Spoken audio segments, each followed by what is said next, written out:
Magandang araw sa inyo lahat. Ako po si Anjani Vipalier at ngayon ay ipapresenta ko ang aming ulat tungkol sa speculating on the ecological literacy of eco-poetry in a third world nation.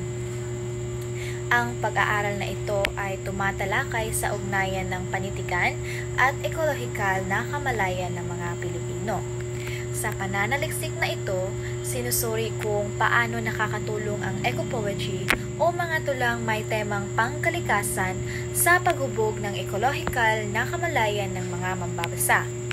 Sa pamamagitan ng masusing pagbabasa at pagsusuri ng mga likhaing pampanitikan, layunin nitong ipakita kung paano maaaring gamitin ang panitikan upang mapalalim ang ating pangunawa at responsibilidad sa kalikasan. So ano nga ba ang eco-poetry? Ito ay isang anyo ng panitikan na tumatalakay sa kalikasan at relasyon ng tao rito. Ginagamit upang ipahayag ang ecological awareness at isulong ang environmental advocacy.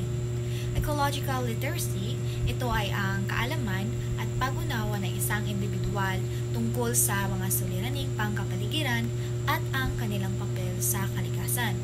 Ang salaysay na ito ay nakatuon sa konsepto ng ecological literacy o ang kakayahan ng isang tao na maunawaan at magbigay ng kahulugan sa relasyon ng tao at kalikasan. Ginagamit ng may akda ang eco-poetry bilang isang paraan ng pagpapahayag upang ipakita kung paano maaaring gamitin ang sining ng panitikan upang hikayatin ang mas malalim na pag-unawa sa ekolohiya.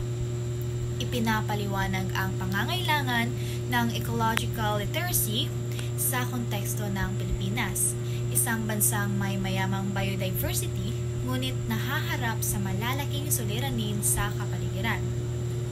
Binanggit ng may akda na sa kabila ng likas na yaman ng bansa, patuloy itong naaapektuhan ng mga suliraning dulot ng mga gawain ng tao gaya ng deforestation o pagkakalbo ng kagubatan, polusyon sa tubig at hangin, pag-init ng klima o climate change, pagkasira ng mga coral reef at dagat, at malawakang urbanisasyon na sumisira sa natural na ekosistema.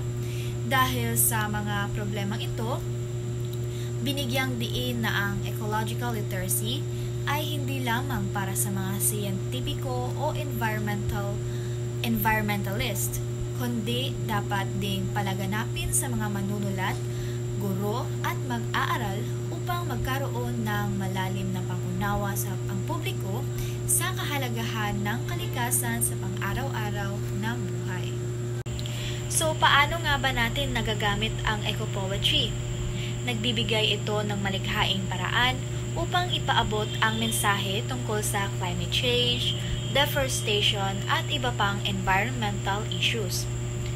Epekto ng eco-poetry sa isang third world nation tulad ng Pilipinas.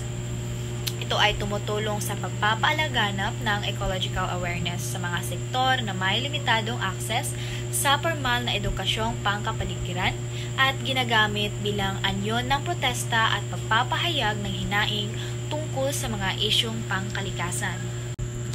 Ang may akda ng sanaysay ay si Rina Garcia Ochoa.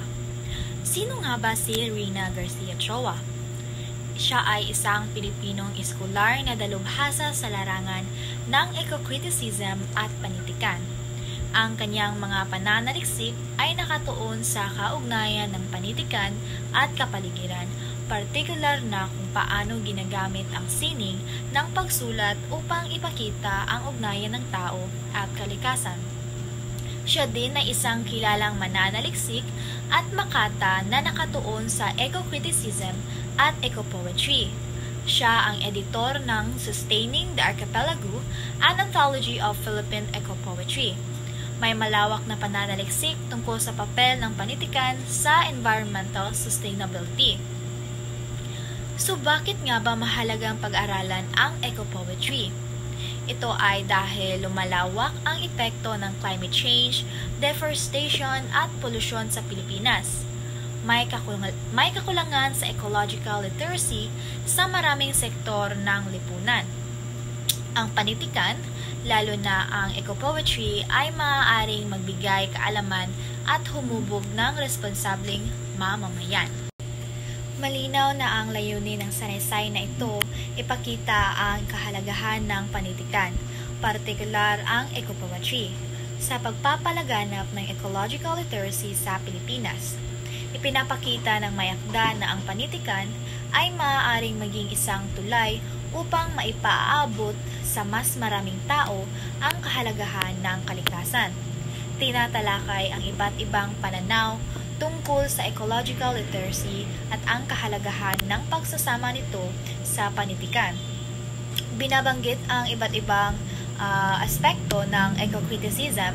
Ito ay isang disiplina sa larangan ng panitikan na sumusuri kung paano inilalarawan at binibigyang kahulugan ang kalikasan sa iba't ibang akda.